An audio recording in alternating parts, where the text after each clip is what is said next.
Hello children. Till now we have learned about how the nervous system work in our body, means in the animals. Today's class we are going to learn about how this coordination takes place in plants. Children, you know that the mimosa plant. Mimosa is nothing but touch me not plant. If you touch that plant, automatically it closes its leaves. Why? Because due to the stimulus, that is when we are touching, it will respond to that stimuli and it will close.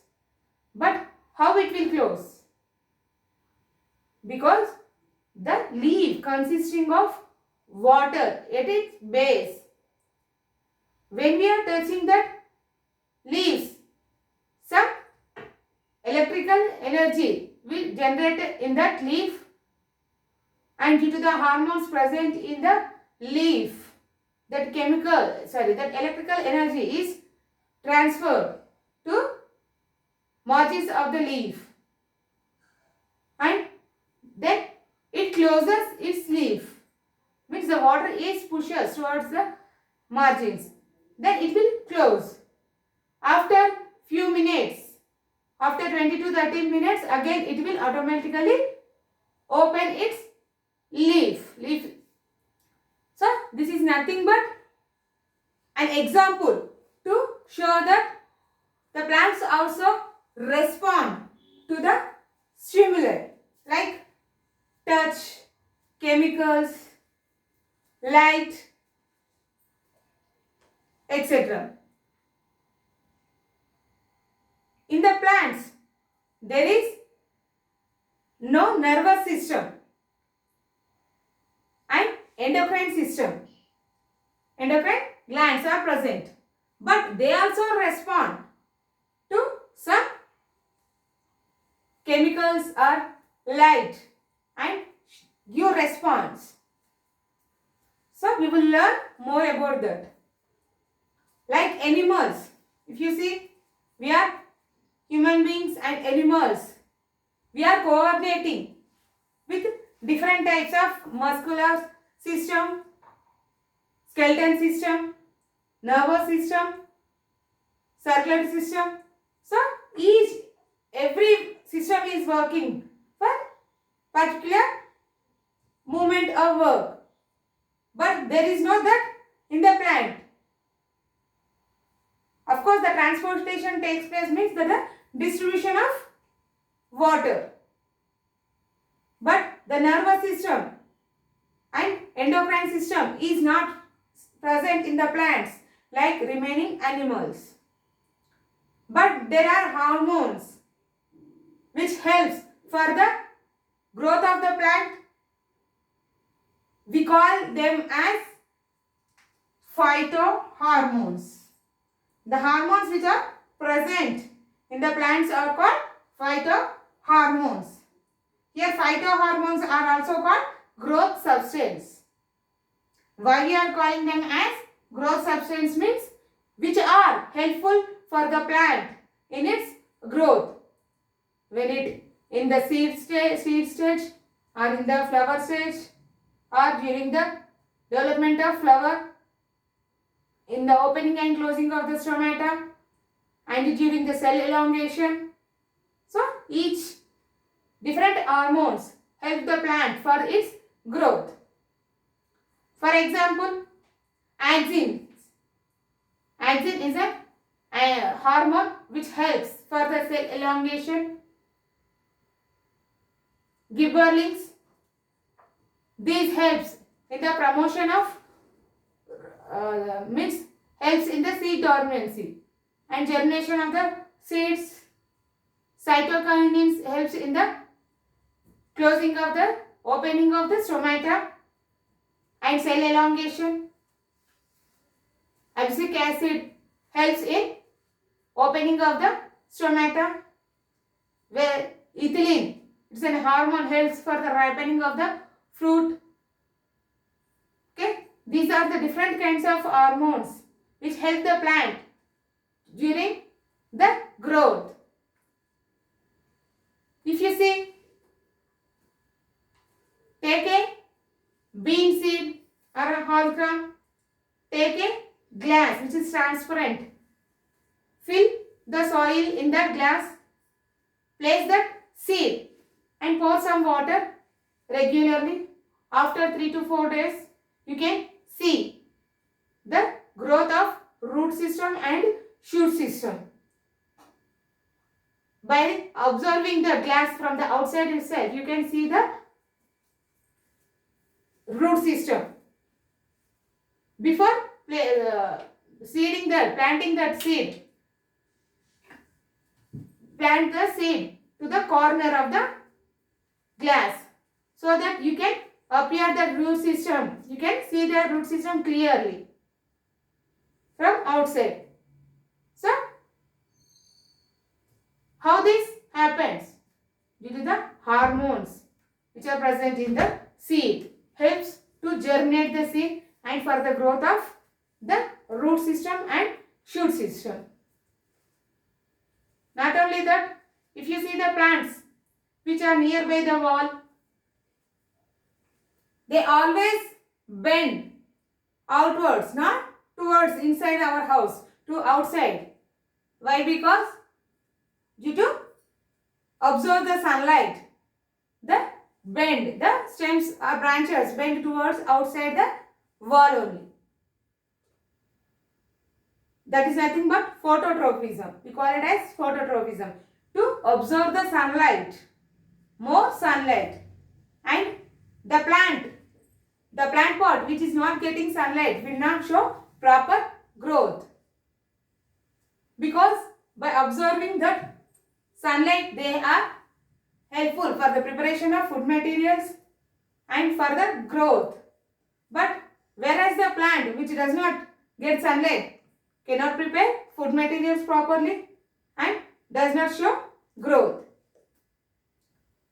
A scientist, Charles Darwin and Francis Darwin. Charles Darwin and Francis Darwin is his son.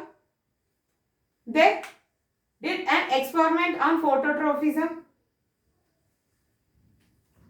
and showed this experiment by covering the tip of the plant with the cover. Then the plant which is not covered will grow towards the sunlight. And another scientist, F.W. Went, who discovered axons. Means axons are responsible for the growth, cell division. He only discovered that. He took the tip of the plant and placed that plant on the agar. Here agar is the artificial medium. And observe. One more. He took two tips and placed one tip on the agar medium and one normal without giving the agar and leave it in the dark. After few hours only he observed the change in growth of the tip in which he placed the agar. That agar is nothing but the chemical which shows the result. Means here agar is a chemical that is nothing but axons. We call axon. It's a hormone which is responsible for the growth of the plant. Okay. Next, tropic and nastic movement in plant. This is an important topic in this chapter. Here, tropic movement and nastic movement. Both are different. He may ask tropic and nastic movements in the plant. Then you have to explain all these 5. But sometimes he may ask the question tropic movements only. And sometimes he may ask nastic movements. That's why I divided this into two parts. But when they ask both, you have to mention it clearly. You have to write all. So, first of all, the traffic movements are, what are the traffic movements? Means nothing but external stimuli like sunlight or chemical. Whereas nastic movements, there is no external stimuli takes place. It grows naturally to its direction. Means there is no external stimuli is applied. For example, hydrotrophism, geotrophism, thigmotrophism. Here hydrotrophism is nothing but when the roots of the plant grows always towards the water side only to absorb more amount of water. So here no external stimuli is there. Same as here geotrophism, the roots always grows downwards due to the gravity, due to the gravitational force, and the shoot grows upwards. Here also there is no external stimuli. If you see thigmotrophism, thigmotrophism is nothing but, if you see the plants like cucumber, bitter gourd, they always grow with the help of the support. We call that support as tendrils. Means they take the support of another plant or anything. They roll their tendrils to the support and the apical tip will grow. Here also there is no external stimuli is take place. So we call them as nastic movements. But if you see in the tropical movements, it requires some external stimuli like sunlight or chemicals. If you see phototrophism, the plants always bend towards the sunlight to absorb more amount of sunlight. Here the sunlight is the external stimuli. If there is no, if you see some plants which are potted in the plants, they will grow erect. Why? Because on all the sides it will get equal amount of sunlight. So it won't bend. But the plants which are nearby the windows, what will keep are the plants which are outside, near to our wall, always bend downwards, bend outwards. Why? Because to absorb more sunlight. So this is also external stimuli. And chemotrophism. Here chemo means chemicals. Chemo means chemicals, photo means light. Hydro, water, geo, gravitational force, thigmo, support. Even the thigmotrophism, you can see in the mimosa plant. If you see the chemotrophism, how the pollination takes place and fertilization takes place, because the flowers contains some sugary substance which attracts the insects. That is nothing but nectar. It is a chemical. And by observing that, it will get pollinated. The flower get pollinated.